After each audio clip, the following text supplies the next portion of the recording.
To the channel. You're with Reverend Dr. Jason W. Morrison. Don't practice as a preacher anymore. The call went off my life and I heard it and I just left it. Packed things up. No bad reason. Just realised it was time to do something else. Plus I had other skills, so it wasn't a complete loss. So it's come to a head. Relationships come to a head. Somebody's had a breakdown. One of the others jumped back on the internet dating sites, which 80% they've found out now, 80% of people on the internet dating sites have narcissistic dark triad traits. They're irresponsible and unaccountable. There's a lot of predators on there, women and men. They don't want to be responsible. They want to use people and abuse people. They know how to disguise themselves. They know how to present themselves as good people. And a lot of people are getting injured, psychologically injured, sexually assaulted, and abused. I have 100% failure rate on the dating site, so I won't be going back on. Surprisingly. And I married one and it was a complete and utter disaster. Because these people know how to hide. They know how to hide their weaknesses. And it's about 2 degrees here, hang on. They know how to hide their dark triad micro-incremental characteristic traits. And it's not until you're in that it starts to turn on you. I don't recommend the dating sites. They're starting to realise that they don't work. It's a 5% success rate or something of this nature. The creators of them have gotten very wealthy and are still continuing to make massive amounts of wealth out of them. But the damage that's being done is being swept under the carpet. There are a few stories in the media that have broken through, but they're paying money to stop too much negative feedback coming out. As a matter of fact, they glorify these sites, and honestly it's quite startling to say. It's quite scary actually, to say the least, how dysfunctional it has all become. The thing now in the modern era of things, with all this opportunity for predators and dysfunctional people to access people, see, it's all about access, finding access. In cults where there's a lot of pedophilia, I know this from years in the ministry when we used to help people come out of the cults, particularly Jehovah's Witnesses. Pedophiles will use the cults to get access to children, because these people are blind and stupid, just trying to grow the congregations.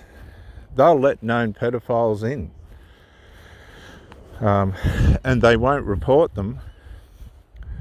And it's just a field day for these pedophiles in the cults. This is the same with the dating sites.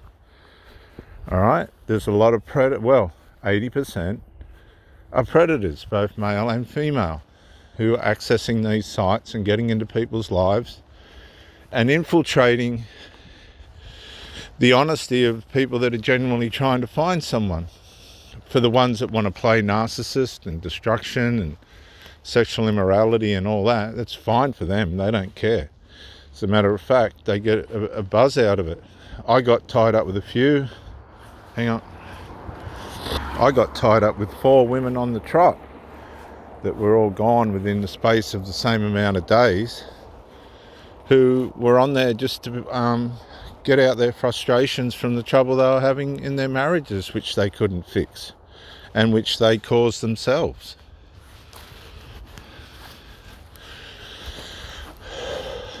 So you've got people with resentments and bitternesses. Oh, and they go back to their marriage, they go back to their relationship. They're just using people as a means of a battering ram for their unresolved. I do not recommend the dating sites. But then you go, well, what happens if you meet people out in the pub? It's no different, but you're in person. You can get a better measure. Okay? But still, you're at the mercy of what's underneath. You have to have all your wits about you and all your discerning capabilities to work out what exactly is going on. And my advice to you is, and I say this with integrity and genuineness, if the children are with the parent, measure the parent by the children. You look at the attitude of the children and you'll see how the parent's been parenting, and that's how they'll manage the relationship, with the same integrity or lack of boundaries, or you'll see it all through their relationship with the children. If they're sarcastic with their element of joking is on a sarcastic level, or they're subtly undermining things, you know you're in for trouble.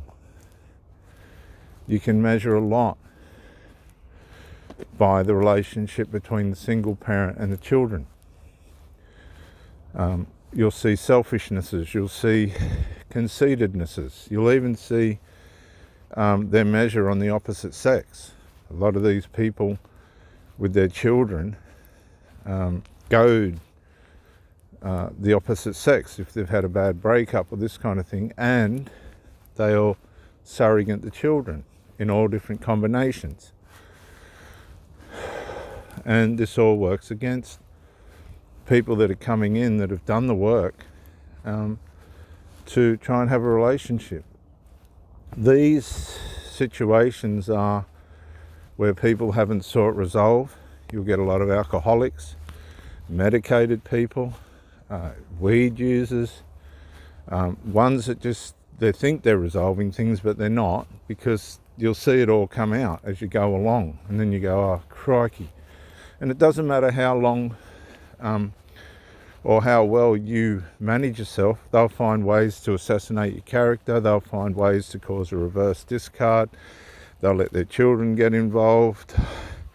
Adult children will infiltrate the relationship and sabotage it, they'll villainize you, they'll emotionally vandalize you, psychologically try and abuse you, all covertly. And as I used to say, I've just come down to visit the girlfriend and now I've got all this other shit going on. And I mean, it's dangerous. You get men that get accused of tampering with the daughters of these people that they're being involved with. You get all sorts of accusations and offensive. It's just, honestly, it's messy. And when you've got your family watching it all and going, well, what's going to happen next? You've got this going on, you've got, in the last instance, my two sons almost went down there and confronted these people, and I just went, there's no need for that. It's not us. That's not us. Let them go. And you're trying to work it out with the parent, with the person that you're having a relationship with, and you just can't. You're just watching this dysfunction unfold, and it goes against you, and you have to get onto these things early. So it doesn't matter if you're on the dating sites or not. It's going to come down to the person's character and how they work in the relationship. Now, what do you do when the shit's hit the fan and it's all gone to shit? Well, hopefully you've seen the signs and you began to detach early.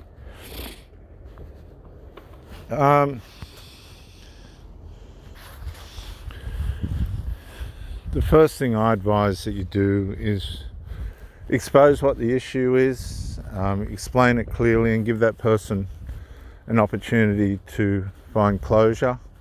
I think one of the cruelest things to do, and this is what narcissists do, is they leave people without closure.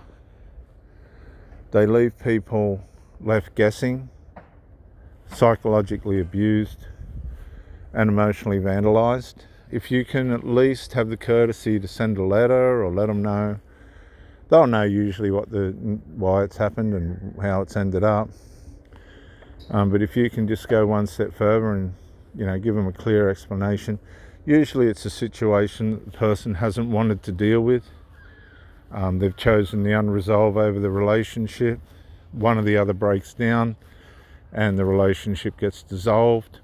My advice is do not go rushing into another relationship. Allow yourself time to psychologically process what's happened and accept what's happened. Then psychologically and emotionally allow yourself time to heal. 6 months, 3 to 6 months at least. The healing process will happen a lot quicker if you can come to terms with what's happened, and if you've played a role of integrity. You probably come out of a situation where accountability and responsibility has been evaded, which causes tremendous strain on the mind and on the soul. Healing is something that is easier if you can process what's happened, why it's happened. And you have to, no matter what the circumstances are, you have to, right? Look in the mirror and ask yourself what actually happened, right? What part did you play? How could things have been different? And was it just meant to work out the way that it did? Don't try and find blame. Don't try and blame shift. Just come to terms with the principles behind what happened, how it happened, and then begin to process through to healing.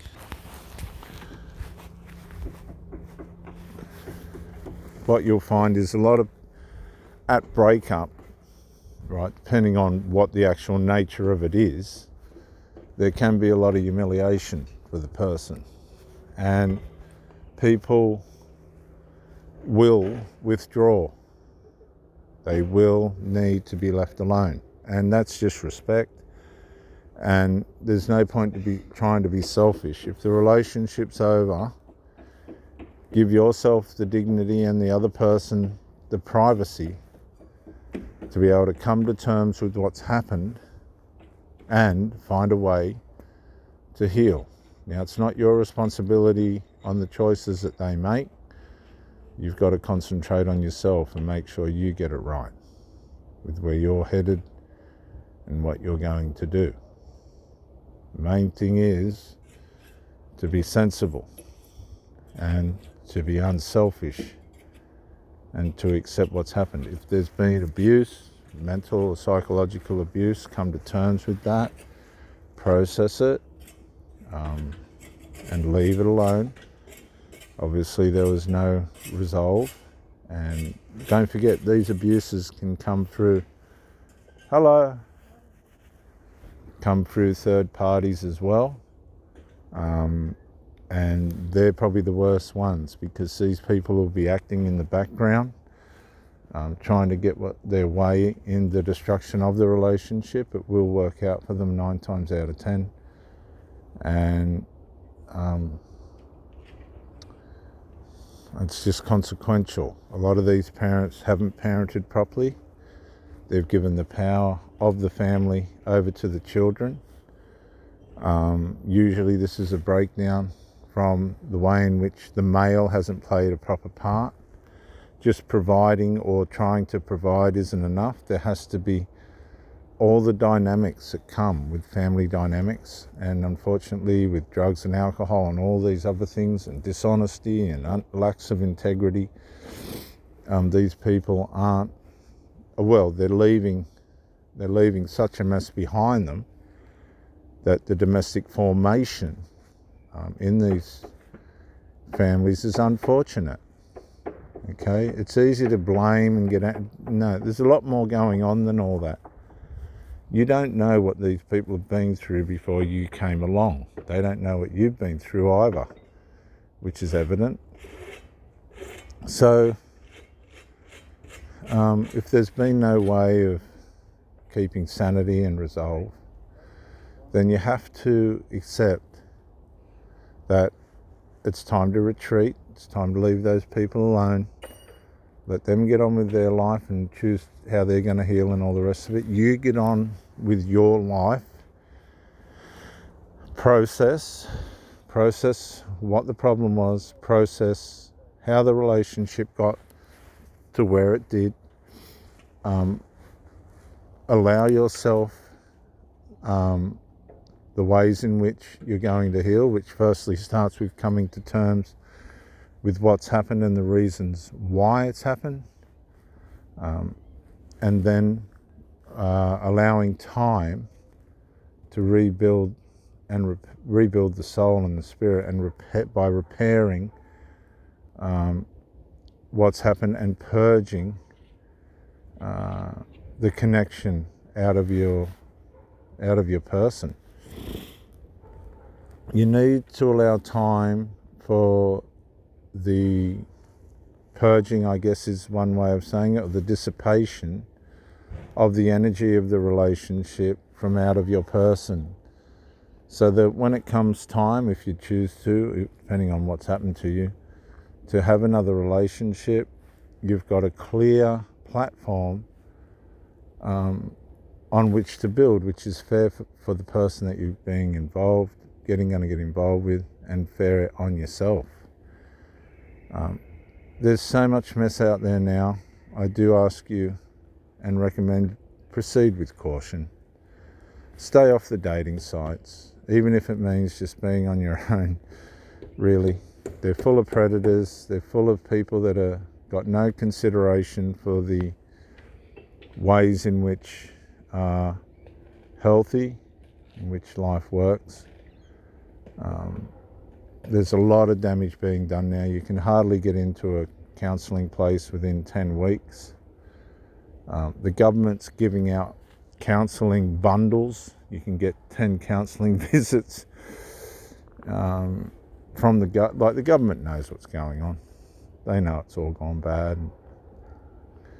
But if you've done the right thing and you've tried, you've gone in with every intention to do good, and you've come up against unfairnesses, let's just say unfairnesses that have caused a breakdown, then accept it, process it, allow yourself time to heal. And by doing that, you'll come to terms with what's happened. The other part of this is to don't worry about what the other person's doing. Don't worry about the other person. You've had your time with them, and it hasn't worked. You've had your opportunity to build something with them, and it hasn't worked. So leave them go, and you get on with your life. Let them get on with their life, and everybody move forward. Okay? Don't be frightened to turn to prayer. Ask God for help. His Spirit will help you. He never leaves you or forsakes you. And He will help the people that have been harmed on the other side as well. God's got no partiality. That's what I love about Him. And pray for those, Jesus said,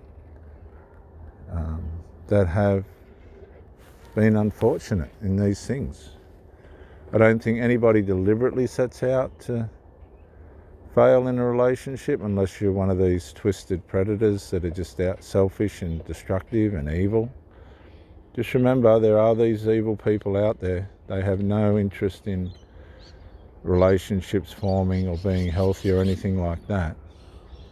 But we'll save that for another day. That's the Dark Triad crew.